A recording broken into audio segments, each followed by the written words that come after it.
Bonjour à tous et bienvenue sur ma chaîne Pixel et Vecteur. Aujourd'hui on va parler de Premiere Pro et je vais vous montrer comment créer une séquence imbriquée et surtout comment en sortir. Vous allez voir, c'est pas toujours évident d'en sortir.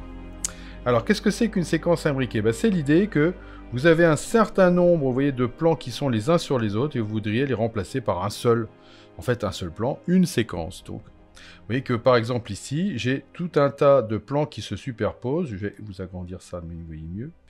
Voilà, vous voyez que là, j'ai tout un tas de plans. Vous voyez, si je viens ici, vous voyez, voilà. Alors je vais peut-être enlever le son.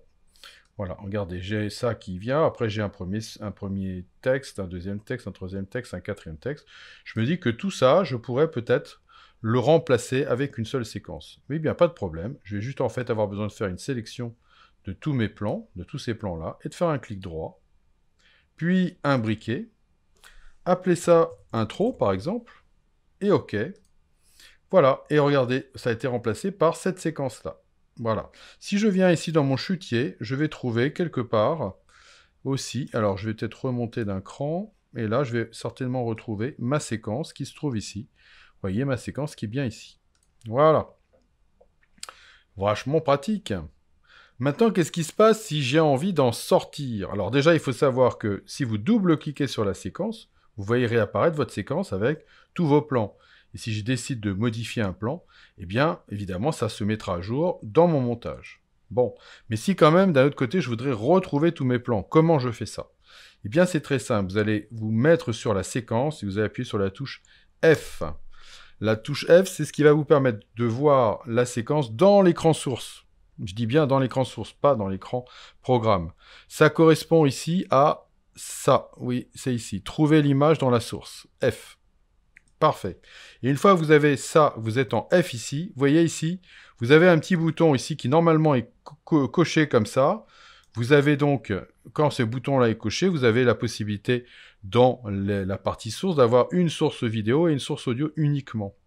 Mais si vous cliquez sur ce bouton-là, vous allez avoir plusieurs sources ici. Et ça, c'est parfait. Comme ça, je vais pouvoir positionner ici, emmener ça là, et regardez, hop, voilà, maintenant, ça y est, j'ai tous mes plans qui sont de nouveau là. Et j'ai enlevé ma séquence imbriquée. Voilà, elle est toujours dans mon chutier, hein. Ça ne veut pas dire qu'elle n'y est plus. Mais j'ai quand même remplacé ma séquence par des plans. Alors, si je vous résume ça rapidement pour vous le faire, on en a un autre endroit où j'ai ça. Je pourrais lui dire, voilà, j'aimerais bien prendre tous ces éléments-là. Et là, je voudrais les imbriquer. Donc, je les imbrique dans une séquence que je vais appeler triangle. Voilà. Et là, vous voyez que j'ai bien un triangle. Et si je joue un petit peu ça, vous voyez, il va y avoir la même chose. Alors, je vais pareil, je vais enlever le son pour que vous voyez bien. Voilà. Voilà, ici, vous voyez, je vais avoir quelque chose qui va bouger comme ça et qui va venir se positionner comme ça. Parfait. Ma séquence est bien imbriquée. Si je double-clique sur ma séquence, je vois bien tout réapparaître ici et je pourrais faire des changements. Et sinon, si je veux le faire réapparaître, je viens me positionner ici, j'appuie sur la touche F. Je vois apparaître ça ici. Je vérifie que ceci est bien coché ici. Vous voyez, je l'enlève. J'ai bien F1A1. Je le positionne ici. Je me retrouve avec tous ces éléments-là de sélectionner. Je ne sais pas pourquoi il y a un trou ici. Oui, c'est bizarre. Il y a un trou là. Donc je vais venir repositionner. Vous voyez, il faut qu'en fait, tous ces éléments-là soient cochés. Il faut que celui-là, celui-là, celui-là. Vous voyez, là, il y a un souci bizarre. Là, il y a de temps en temps, ça apparaît. Ça, j'ai remarqué. Et vous voyez que le V1, il vous ferait mieux qu'il soit ici, que le V2 soit ici, puis après V3, V4, V5, voilà, et tout ça, c'est sélectionné. Et à partir du moment où j'ai bien ça comme ça, je ne sais pas pourquoi de temps en temps ça se mélange, et bien quand je vais venir prendre ça et venir le cliquer ici, regardez, j'ai bien tous mes plans qui réapparaissent. Et voilà. Voilà, donc j'ai bien tous mes plans qui sont là. Voilà.